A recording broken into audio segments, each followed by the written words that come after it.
So when it comes to deciding on the mortgage broker that you want to work with, a lot of it is going to influence your borrowing capacity in the years to come. And I say that because experience is king.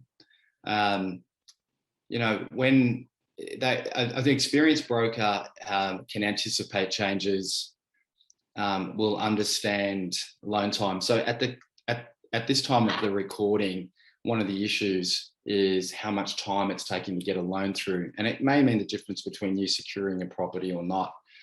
But experience is fundamental. And at this stage in the industry, about 50% of mortgage brokers who have around the 18-month mark are leaving the industry.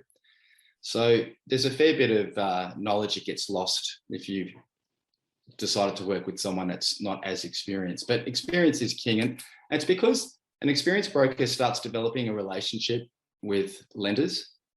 And what happens is your submission, when it gets put up, if it's recognised by the lenders, they start to look at that as going, John's been around a while, or Bob's been around a while, and if he thinks it's a deal, we better take this seriously.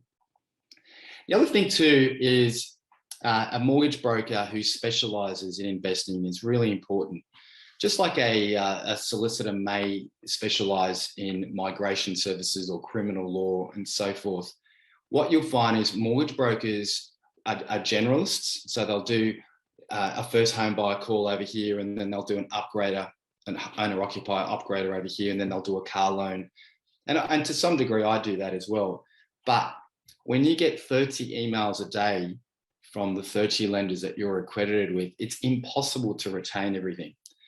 So if you can find a broker who specialises in investing, when they get that email in saying that they've just reduced the bank assessment rate for investment, can you see how all of a sudden that becomes very pertinent for your 5th and 6th acquisition? So finding a broker that can specialise in investment property is really good, because they'll understand the credit policies around investing and how to get you to that next level, right? And then also internal and external resources. A good broker should have internal staff. I remember the days when I was brokering and it was only 6 to 8 hours to get a loan from application to settlement. It's now 26 hours.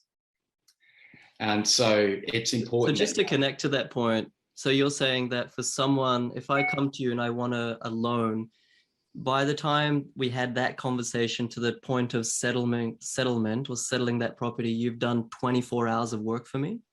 Yeah, because it's insane, right? The Royal Commission has made it so much more harder, rightly or wrongly.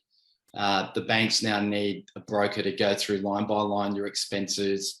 COVID meant that a lot of the offshore teams had to move back onshore. So it's just a lot harder. And so the days of a broker working on their own is over. I mean, they can still try, but they're working very hard. And the way you can tell that is if your broker picks up the phone when you call, or just calls you back within an hour. Okay. And so having internal and external resources are really good. So the external resources could be the referral partners to tradespeople to renovate, solicitors, financial planners who do risk insurance.